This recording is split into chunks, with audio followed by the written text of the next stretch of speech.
era un país de camponeses muito analfabetos, que a literatura falaban uma língua propia, eso é verdade, mas a literatura nacional ucraniana non existía. Tiene un poeta infame llamado Sevchenko, y que ese poeta era una porcaría de un poeta, no sabía ni escribir, en fin. Dice cosas, un famoso libro llamado Revolución Rusa, que si los ucranianos de hoy lesen nuevamente, gostarían de saber dónde está el cadáver de Rosa Luxemburgo para reducirlo a polvo, ¿cierto? Porque dice cosas los ucranianos que ninguém podría repetir en voz alta hoy, ¿cierto? Mas eso es una anécdota. Digamos así, y de ahí venía la historia de que fue Lenin que inventó a Ucrania. Putin es evidentemente una persona, no es burro, mas es inculto. Él ni sabe esto de Rosa Luxemburgo, no sabe algo más porque Rosa Luxemburgo estaba prohibida en la Unión Soviética, que fue donde se formó Putin. Si no, tenía citada. Rosa Luxemburgo ya dice que Ucrania no era una nacionalidad, que debía hacer parte de Rusia. Y efectivamente Rosa Luxemburgo dice eso, solo que Putin no sabe de eso. Si no, sin duda, la tería citada. Teríamos tido por la primera vez un monarca, un mandatario semifascista, Putin, citando a Rosa Luxemburgo como segura de antecedentes. Bueno, ¿cuál fue el resultado de la guerra civil? Todo el mundo sabe. A Polonia no fez parte de la Unión Soviética y viró un país independiente. Después pasó a hacer parte, después de la Segunda Guerra Mundial, y debido a todo un proceso, fue invadida por los nazistas de un lado, por los soviéticos por el otro, perdió independencia nacional, terminó la guerra, los nazistas perdieron, a Polonia recuperó su independencia nacional, inclusive absorbiendo una parte de Ucrania, ¿cierto? Y ese fue el principal resultado de la Segunda Guerra Mundial para Polonia y Ucrania. Parte de la población ucraniana era polonesa y parte de la población polonesa era ucraniana. ¿Por qué se misturaban? Había migraciones por un lado, por otro, todo más. Y uno de los peores resultados, que está en un libro extraordinario, que se llama Terras de Sangue, es que cuando termina la guerra, en Polonia y en Ucrania, la guerra no termina. Poloneses y ucranianos, a pesar de que eran socialistas, se mataron a tiros. Y los poloneses a Ucrania tuvieron que fugir todos para Polonia, los ucranianos de Polonia tuvieron que fugir todos para Ucrania. Y curiosamente, hubo un retroceso en países que ya eran multiétnicos, se transformaron en países uniétnicos no final de la Segunda Guerra Mundial. La mayoría de la población ficó ucraniana dentro de Ucrania, ¿cierto? Mas a Ucrania, diferentemente de Polonia, cuando se crió en 1922 a Unión de las Repúblicas Socialistas Soviéticas, fue una de las 7 repúblicas que adheriran. Adheriran medio que forzadas. ¿Por qué? Porque a Ucrania fue submetida militarmente por los bolcheviques. Hubo una guerra, una guerrilla, que después fue una guerra, entre la guerrilla anarquista de Ucrania, que era comandada por un sujeto llamado Néstor Magno, que crió o llamado Ejército Negro. Porque ¿qué acontece? Y esto que es interesante, porque da un link con la Argentina. Las dos regiones más férteis, naturalmente, del planeta, lo que eso puede significar hoy, en que hay agrotóxicos, transgénicos y odiamos, ¿cierto? Las dos regiones naturalmente más férteis del planeta son Ucrania y la provincia de Buenos Aires en la República Argentina, ¿cierto? Son las dos regiones más férteis del planeta. O llamado Chernozem, que se llama en Rusia, terra negra pura, ¿cierto? Absolutamente fértil, por motivos geológicos que no tienen nada a ver con Lenin ni con Ucrania, tienen a ver probablemente con Deus, si es que alguien piensa que fue Deus que fez isso, ¿cierto? A Ucrania entró a hacer, ¿por qué? O ejército ucraniano fue esmagado por el ejército vermelho, por el ejército ruso. Hubo una situación curiosa, o ejército negro y el ejército vermelho, o ejército revolucionario, comandado por Trotsky, combateran a contrarrevolución juntos. Mas cuando no combatían a contrarrevolución juntos, se hacían la guerra entre ellos. De esa guerra resultó victorioso o ejército vermelho. Y se creó un gobierno soviético ucraniano con la siguiente particularidad: el gobierno soviético ucraniano no tenía sequer un ucraniano. Eran todos gente vinda de fora. O jefe se llamaba Christian Rakovsky, que era búlgaro, ¿cierto? Falaba ucraniano, porque era una persona muy culta, falaba ruso, falaba ucraniano, mas no era ni ucraniano ni ruso, era búlgaro, ¿cierto? Aliás, era filho de un grande capitalista búlgaro, de un grande propietario de viñedos, productor de viño, mas tenía mirado comunista, ¿cierto? Então, logo de cara, houve uma tensão entre a Ucrânia socialista, parte da União Soviética, e a Rússia soviética, porque era complicado. Mas Lenin pensava que isso ia ser superado com o tempo, que aos poucos ucranianos irían ocupar o goberno socialista ucraniano e que a Unión Soviética podería crecer como unha libre asociación de repúblicas socialistas, certo? Onde existían a República Rusa, a República Ucraniana e outras repúblicas, a República Siberiana, a República disto, a República daquilo. Inclusive chegaron a inventar, tem a ver con o que vamos falar a tarde, o Birobidzhan, que ficaba na Siberia.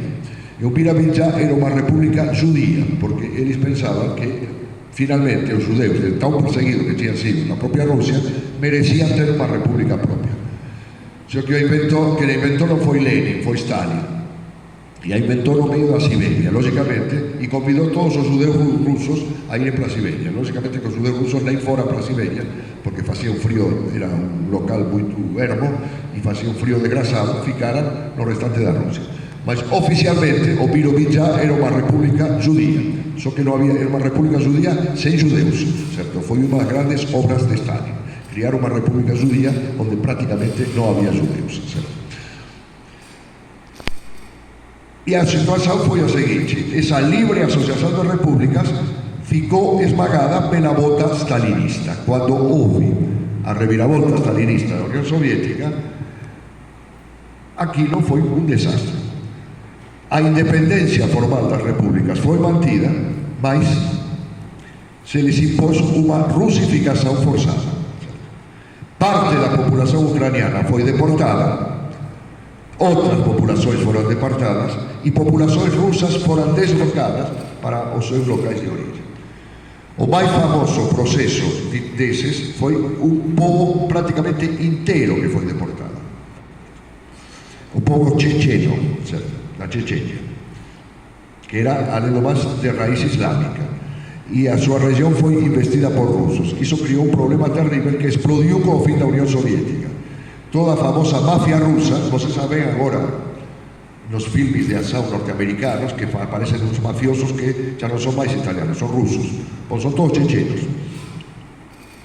Porque como acontece con as nacionalidades moito oprimidas, como acontece con os italianos nos Estados Unidos, eles se organizan en organizacións clandestinas que utilizan métodos ilegais. Ese foi o origen da mafia italiana e é o origen da mafia chechena, que é a famosa mafia rusa de que se fala en varios filmes norteamericanos. Os chechenos, no entanto, unha parte deles importante ficou na Chechenia. Cando surgiu Bin Laden, se aliaran con Bin Laden contra os rusos. O resultado foi a intervención de Putin na Chechenia, en Grozny, a capital da Chechenia, que foi unha coisa espantosa, certo? Con millares e millares de mortos. Foi unha invasión terrible, certo? E actualmente a Rusia se mantén na Chechenia na base da metralladora, certo? Porque non há outra maneira de someter a populación chechena que non sexa na base da metralladora, certo? Há un libro famoso, que se chama Crianzas de Grozny, que gañou todos os demais jornalistas, certo? De como foi submetida a populación chechena. Depois do fin da Unión Soviética, por tanto, os problemas que tinham sido cobertos pelo stalinismo de unha maneira burocrática e brutal e represiva, resurgiram. O problema que fez explodir a Unión Soviética, qual foi? Foi o conflito entre Ucrania e Rusia. Porque Ucrania, que era a máis importante das repúblicas soviéticas fora a República Rusa, presionou en 1991 por unha redefinición do Tratado da Unión, do tratado que tinha creado a Unión Soviética en 1922. Gorbachev, que era o xefe da Unión Soviética, aceitou. Unha parte do establishment comunista ruso se revoltou, tentou un golpe de Estado en agosto de 1991, o golpe fracasou, mas levou junto os golpistas e tamén o golpearon, ou seja, derrubou os dois, os golpistas, que varios deles se suicidaron, e os golpeados, Gorbachev, que foi destituído. Pasou a gobernar Yeltsin e a Unión Soviética acabou. O Partido Comunista foi prohibido e a Ucrania gañou o que quería, que era a independencia. Con un pequeno detalle, teve que negociar porque grande parte do arsenal nuclear ruso estaba na Ucrania. E tiveron que facer unha negociación para que todos os navíos e submarinos nucleares ucranianos passassem de novo para a Federação Russa, que foi o que foi acontecer. Então houve uma situação de extrema tensão. Dessa situação de extrema tensão surgiu, como sempre, um compromisso. Um governo ucraniano independente, capitalista, mas amiguinho do governo russo. Foi Putin que chegou a essa solução. Em 2014, enquanto isso, a União Europeia, como cenoura e como cacete, a OTAN, foi se expandindo.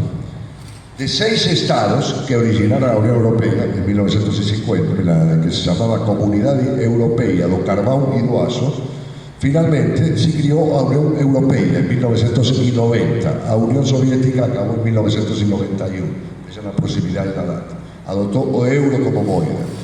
E de 10 estados que compunham a União Europeia original, foi se expandindo até atingir a marca atual, 27 estados. O problema era este: para aderir à União Europeia precisa aderir à OTAN. Ou melhor, não era condição, mas o vestibular da União Europeia era a OTAN. Quem não aderia à OTAN não era aceito da União Europeia. E há problemas, etc. Por exemplo, a Turquia é parte da OTAN, mas não é parte da União Europeia. Que cria uma série de problemas, entre outras coisas, porque nenhum país da União Europeia é islâmico, e a Turquia é islâmica. Seria admitir o islamismo dentro da União Europeia. Bom, os russos viram que tudo isso acontecia, Putin e tudo mais, falaram: bom, tudo bem, expansão da União Europeia, tudo bem, expansão da OTAN não gosto, mas nenhum país da OTAN na minha fronteira, porque significa que a OTAN, que tem armas nucleares, vai estar fazendo fronteira comigo. Só que se chegou ao ponto que foi a adesão da Ucrânia à União Europeia, para o qual a Ucrânia também tinha que aderir à OTAN. E se aderir à OTAN significa que a OTAN pode pôr mísseis nucleares na Ucrânia. E se põe mísseis nucleares na Ucrânia, esses mísseis nucleares estão a 40 minutos de distância de Moscou e de São Petersburgo, que são as principais cidades russas. Bom, com esse objetivo, o governo amiguinho de Putin, o amiguinho dos russos, da Ucrânia, de um sujeito que alguns nome está aqui, não me lembro o nome, foi derrubado em 2014, no chamado Revolução Laranja ou Revolução de Maidan, certo? E surgem uma série de governos que concluem no governo de um cômico de TV chamado Zelensky, que declara que a Ucrânia vai entrar na OTAN e vai entrar na União Europeia. Resultado, os russos invadem, certo? E invadem por esse motivo, certo? E imediatamente todo, estão destruindo a independência nacional da Ucrânia, piriri parará, e Putin declara: a independência nacional da Ucrânia foi um invento de Lenin, a Ucrânia nunca existiu. Mentira, a Ucrânia existia.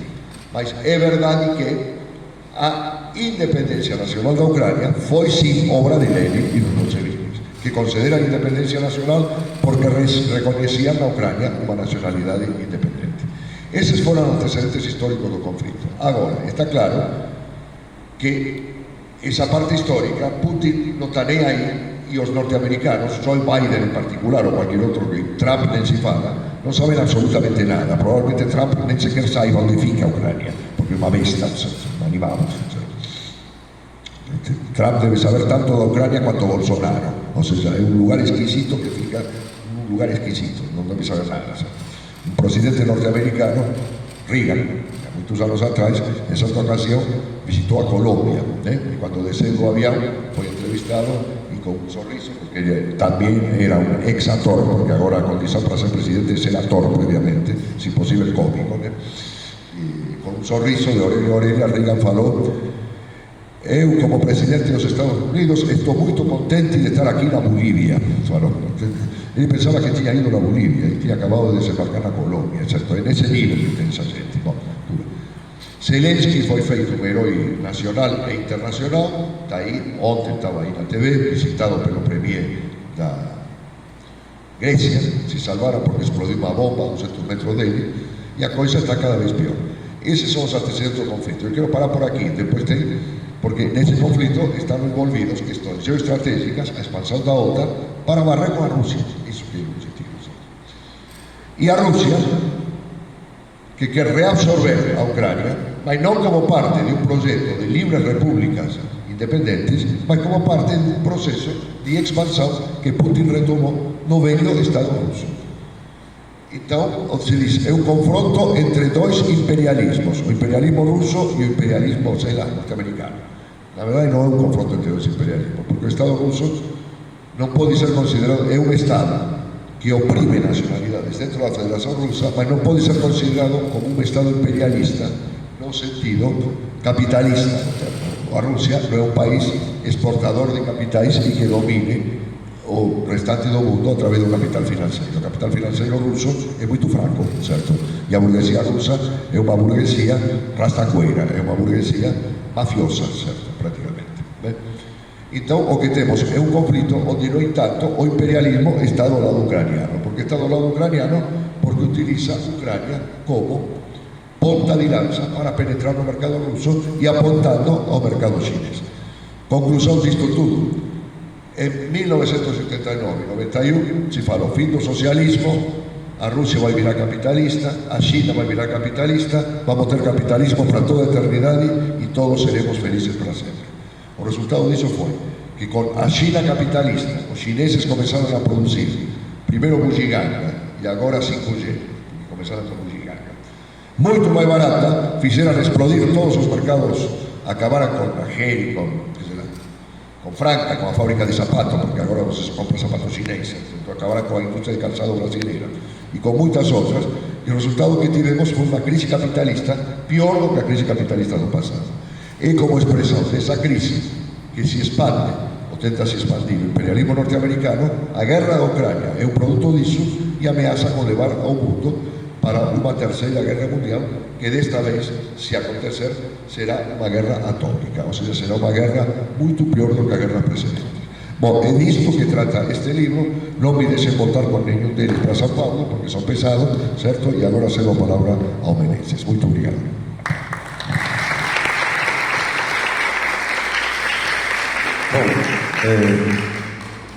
Bom, vocês perceberam que o tema realmente é de uma complexidade muito grande. Não se trata simplesmente de ver apenas o conflito entre Ucrânia e Rússia.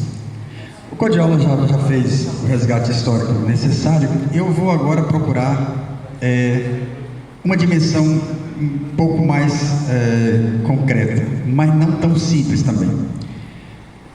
Eu dou a disciplina Economia Internacional e Economia Monetária no curso de Economia em Santana. E esse texto que está aqui, eu estou utilizando justamente nas duas disciplinas.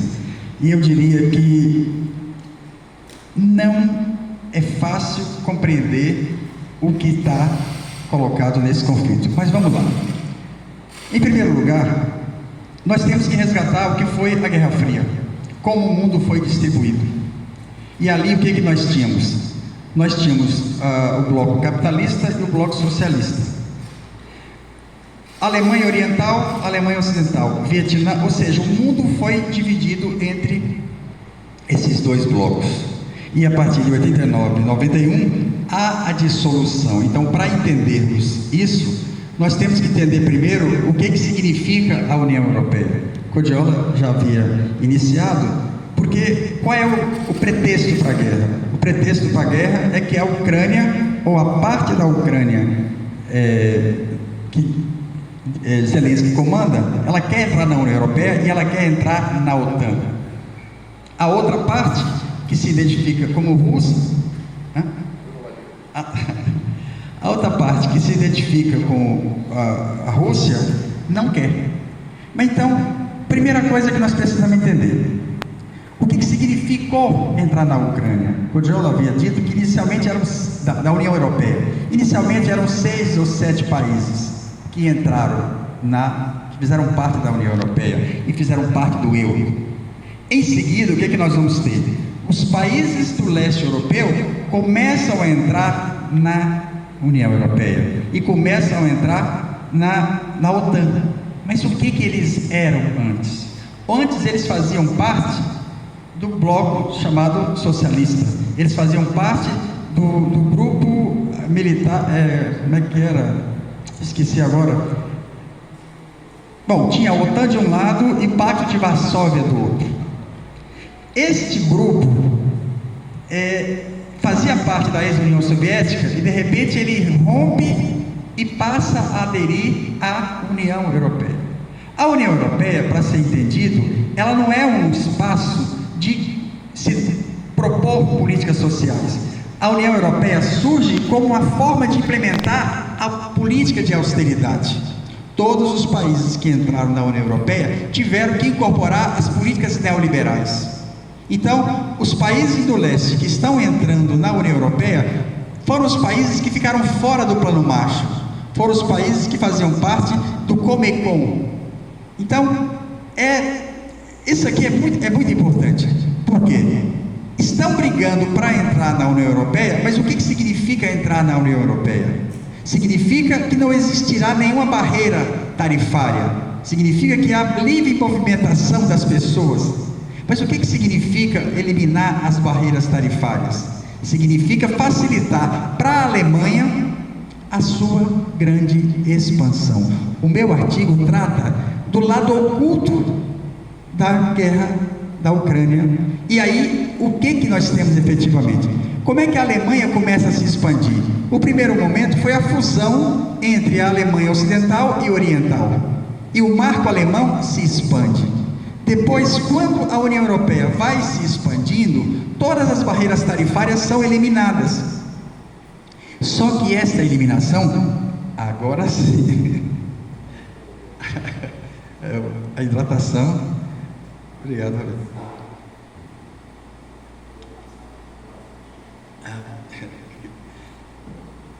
onde eu estava? Bom, o que significa a abertura econômica? Significa que os produtos da Alemanha, que são os mais competitivos, vão ocupar todo o mercado. A União Europeia se constitui como um espaço de expansão dos países mais competitivos. Eu fiz um estudo recente nessas duas disciplinas sobre o balanço de pagamento desses países. Os países que ganham com a União Europeia, especialmente, é a Alemanha. Mas não é só isso. A Alemanha, então, vai se expandindo, todos os demais países continuam na mesma divisão intra-regional, porque esse é um detalhe muito importante. A Ucrânia quer entrar na União Europeia, mas os países do leste continuam dentro da divisão internacional do trabalho, em que eles são agrícolas. Então, a Polônia, por exemplo, não quer. Por quê? Quando os produtos ucranianos começaram a ser exportados por dentro da Europa, ele acabou levando 5 países que eram do leste europeu a se rebelar. Porque significa o quê? Que se dentro da ex-União Soviética existia uma divisão intra-regional do trabalho, em que existiam países industriais e não industriais, o que a União Europeia faz é justamente potencializar tudo isso. Mas tem coisas mais interessantes também. Os países que entram na União Europeia, eles têm que entrar também no euro. Então, o que significou para os países da União Europeia iniciais? Perderam o Banco Central, perderam o Parlamento, perderam toda a sua identidade. Porque hoje não existe mais um Banco Central italiano, não existe mais a lira, não existe mais a peseta, existe o euro. E o euro é a moeda que estabelece a dominação alemã. Então, esse é o fato muito importante. Eles querem entrar na União Europeia quando vários países já estão questionando ela. A Inglaterra saiu e as principais disputas eleitorais que ocorrem é justamente de segmentos que estão vendo que a União Europeia não foi benéfica para os países menos desenvolvidos, que é uma coisa óbvia. A gente já sabia dessas condições entre países desenvolvidos e subdesenvolvidos. Então, esta questão é muito importante, mas vamos lá. Quando os países da União Soviética existiam, eles foram hiperendividados. Eles foram hiperendividados por uma coisa chamada euromercado de moedas. E a Rússia fazia um guarda-chuva de proteção de todos eles. Quando esses países se tornam independentes, a ex-União Soviética, a Rússia, assume as dívidas de todos eles. A Rússia assume a dívida de todos eles, que era justamente com esse sistema monetário internacional privado. Aí eu fui verificar como é que está a situação de cada país que entrou na União Europeia. Para entrar na União Europeia, você tinha que ter um limite de dívida de até 60%. O que vai acontecer é que praticamente 18 países do PIB, exato. 60% do PIB era o limite da dívida. Mas o que eu constatei no levantamento é que 18 países não respeitavam mais essa regra. E essa regra estabelecia limites e controle, porque quem não respeitasse, porque lembre-se bem, a União Europeia é constituída não para impor um estado de bem-estar. A União Europeia é um mecanismo de impor as políticas de austeridade. E essas políticas de austeridade vão fazer com que os problemas sociais se tornem cada vez mais agudos. Bom, então o que nós temos? Os países do leste que faziam parte da ex-União Soviética, eles tinham armamentos soviéticos. E agora o que está acontecendo? Eles estão pegando os seus armamentos, passando para a Ucrânia e comprando dos Estados Unidos. Não só isso. Esta guerra para os Estados Unidos é um grande negócio, porque a Alemanha e os países da Europa deixaram de importar gás e petróleo barato da Rússia e passaram a comprar petróleo e gás dos Estados Unidos 3 vezes mais caro. 3 vezes mais caro. Então, os Estados Unidos liberam dinheiro para a guerra e depois se compra armamento dos Estados Unidos. Então, é um negócio impressionante. Mas o que significa isso? A Ucrânia começa a sua independência praticamente sem dívida. A Ucrânia hoje está num processo de endividamento gigantesco. Eu dei uma entrevista para o Sputnik News, onde eu falo exatamente da possibilidade da Ucrânia deixar de ser comandada por um palhaço e ser comandada pelo sistema da dívida. Porque hoje o FMI liberou pela primeira vez na história um empréstimo para um país em guerra. A Ucrânia tem uma situação de crise, mesmo antes do início da guerra, a Ucrânia já estava hiperendividada. E essa é uma característica de todos. Para vocês terem uma ideia, eu tinha dito que 18 países não cumpriam, mas quais são eles? E aí vem a revelação dos dados que eu constatei. A Alemanha, os principais países que teriam as condições, que foram os vencedores da União Europeia, eles estão hiperendividados.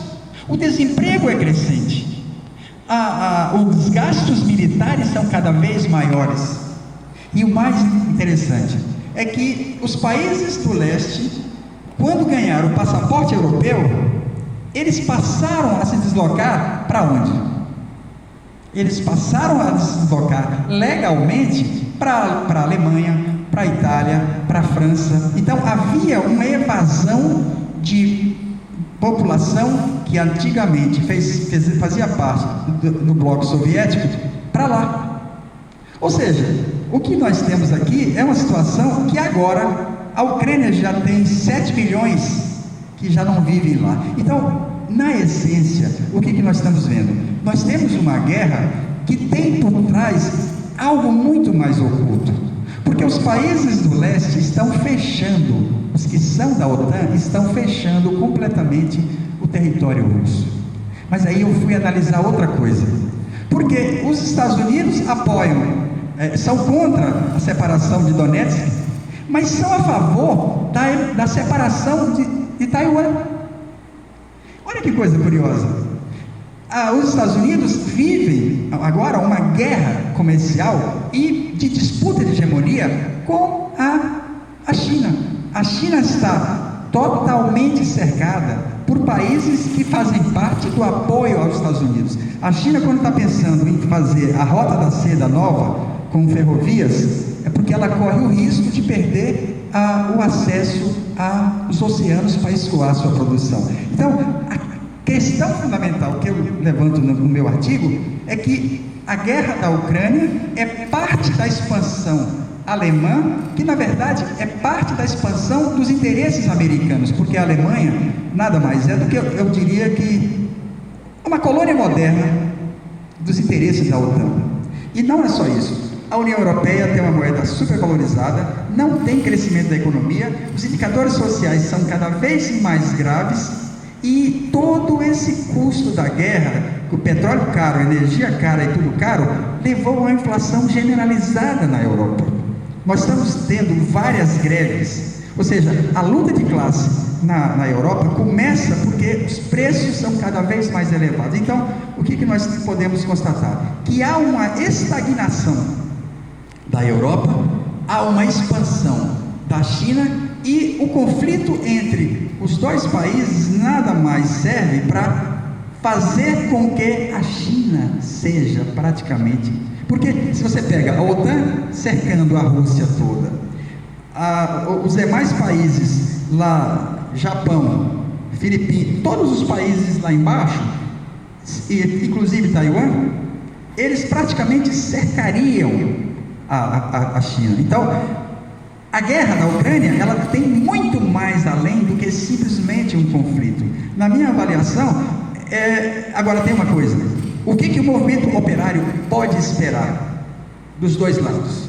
Dos dois lados não tem nenhuma perspectiva para a classe trabalhadora, porque a expansão chinesa não é a expansão do socialismo, a expansão chinesa é a expansão do imperialismo chinês, e a expansão americana e europeia também. Então, eu diria que a grande questão que nos cabe aqui é justamente, uma coisa que eu estou insistindo, a importância de termos trabalho empírico, porque o que eu estou falando resulta de um estudo que eu fiz sobre o balanço de pagamento, sobre o endividamento, a relação de investimento, ou seja, para analisar com detalhe, ele tem um fundamento econômico muito grande. Então, eu vou encerrar por aqui, porque eu tenho que controlar meu tempo. Eita, tem que deixar tempo para as perguntas.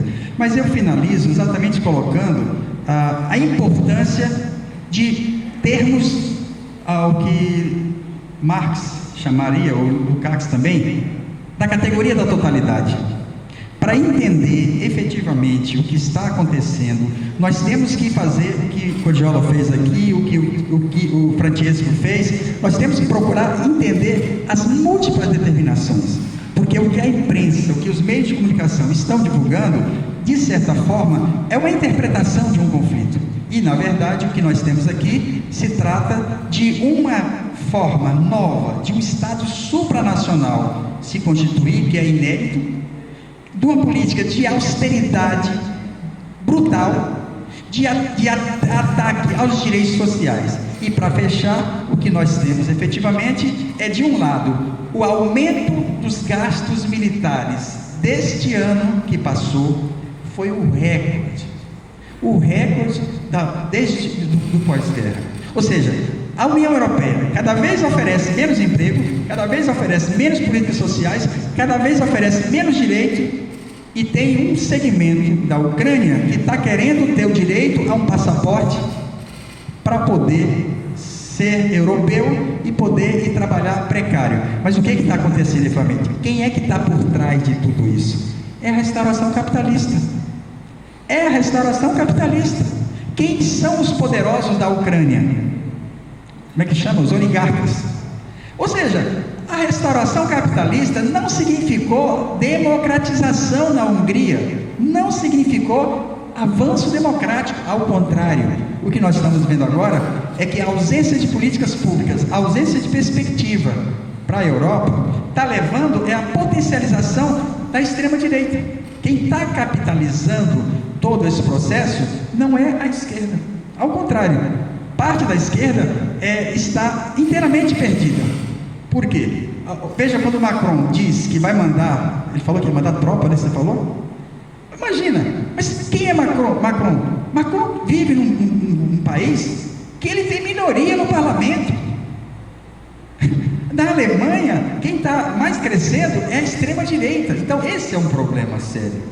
É que a União Europeia não nasce para resolver problemas sociais, ela promete isso. Porque quando ela se instala, o que ela dizia? Olha, não vai ter mais inflação, que nós teremos o euro, não vai ter mais desemprego. E, na verdade, a União Europeia nada mais foi do que uma forma de implementar, através da troika que se diz, que é a nova forma do FMI, é uma forma de um Estado supranacional nascer sem nenhum compromisso com políticas sociais.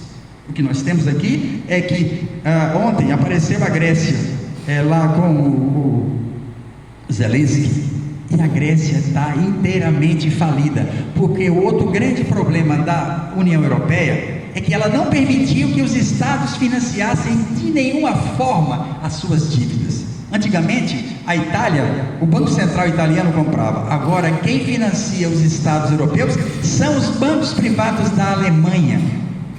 Quando nós analisamos o balanço de pagamento, aí fica muito claro. A Alemanha, até 91, o balanço de pagamento dela estava em queda. Quando surge a União Europeia, ela se expande. Se expande por quê? Porque o fim das barreiras tarifárias permite que os produtos alemães, franceses, e especialmente que são os mais competitivos, incorporem tudo. E aí o que nós temos? É como se fosse a volta do Tratado de Madrid. A Inglaterra produz bens industriais e Portugal produz vinhos. O grande problema que nós temos hoje é que os países do leste europeu que incorporaram a União Europeia não alteraram em nada a divisão intra-regional que existia dentro da Europa e que existia dentro do bloco da ex-União Soviética. Então eu diria que é um tema que eu inicialmente comecei pegando os dados, mas quando eu comecei a analisar, é de uma riqueza profunda. E o grande problema é que a forma como isso é abordado é impressionante. Por exemplo, praticamente ninguém estudou o impacto da política de juros altos de Reagan sobre os países do leste europeu. E eles ficaram hiperendividados. Então, quem foi o braço da restauração capitalista? A Rússia, quando introduziu o capitalismo, quem estabeleceu a política foi o Banco Mundial, foi o FMI. A Ucrânia, ela está totalmente submetida ao Banco Mundial e ao FMI. Já não existe. A Ucrânia teve uma queda de 40% do seu PIB. É um país que está liquidado, mas o que efetivamente aconteceu demais nesta restauração capitalista, o que nós tivemos foi fusões e aquisições. A Alemanha, a Europa, de uma forma geral, o que ela está de olho é nas terras férteis da Ucrânia, porque parte ainda não está totalmente privatizada. Vejam bem, nós falávamos de propriedade coletiva, e essas propriedades e riqueza foram para a mão dos oligarcas, em todos os países praticamente. E agora o que nós estamos vendo? É que eu quero ver com o Kiko, a minha intenção com o Francesco Schettino na Itália, é estudar como que se deu as fusões e aquisições, como que os países mais ricos da Europa se apropriaram das empresas e das terras e da riqueza que até então era propriedade estatal. Então, é uma coisa que para você procurar entender, você tem que entender o que foi o chamado socialismo real e como que ele entrou em colapso. E ao entrar em colapso, o que ele teve? Ele não teve um New Deal, ele não teve um estado de bem-estar social. Eles entraram quando não existia mais nenhum vestígio, quando os próprios países que foram portadores do estado de bem-estar disseram: acabou. O que nós temos hoje? É a privatização de todos os direitos sociais. Então a União Europeia nada mais funciona como um instrumento da política de austeridade, que nada mais é do que aquilo que nós combatemos em todo o mundo. Entrar na União Europeia, brigar, matar tanta gente por nada, porque não está se brigando aqui para ter os direitos sociais, porque os direitos sociais não caracterizam o que é a União Europeia. Então, mas como eu sou ex-orientador do Cogiola e sigo o padrão de marketing avançado, quem quiser ver mais sobre isso, veja, compre o livro, o Pix está ali, e lá eu tenho muito mais dados, mas o importante é exatamente isso. Esse tipo de atividade aqui é muito importante, porque não é um acidente. A União Europeia é parte da austeridade que nós vivenciamos. A austeridade é a política principal que se tem nos estados capitalistas que são majoritários, em que gasta-se muito com serviço da dívida, gasta-se muito com armamento, gasta-se muito com tudo. menos com aquilo que significa o estado de bem-estar. E eu sempre, o que significa o que o Estado oferece, aparentemente. E eu finalizo exatamente perguntando: qual é a finalidade do Estado Nacional contemporâneo?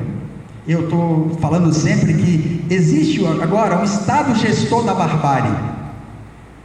O Estado gestor da barbárie, de certa forma, a União Europeia é a perfeita encarnação, mas os demais não estão distantes. Nós temos uma pergunta a ser feita: é um Estado que cobra impostos, faz tudo para atender o capital e muito pouco pela política social. E no caso da Ucrânia, o que se está oferecendo é um passaporte para futuramente. Qual é a língua principal de todos esses que tiveram que sair dos seus países e foram para a Europa, o resto da Europa? Eles estão praticamente falando inglês. A maioria perde completamente a sua identidade. Então, dizer que eles estão querendo lutar para a defesa, não. Entrar na União Europeia significa entrar num Estado supranacional. E pior, num parlamento que eles vão ser sempre minoritários. Sempre serão minoritários. As políticas econômicas e, entre aspas, sociais, não estarão a serviço dos seus interesses. Agora estão fazendo o quê? Cada vez mais cobrando imposto e pagando arma, comprando arma. Eu encerro por aqui. Agora nós vamos abrir as inscrições. Só lembrando, a delegação de Palmeiras chegou? Não veio.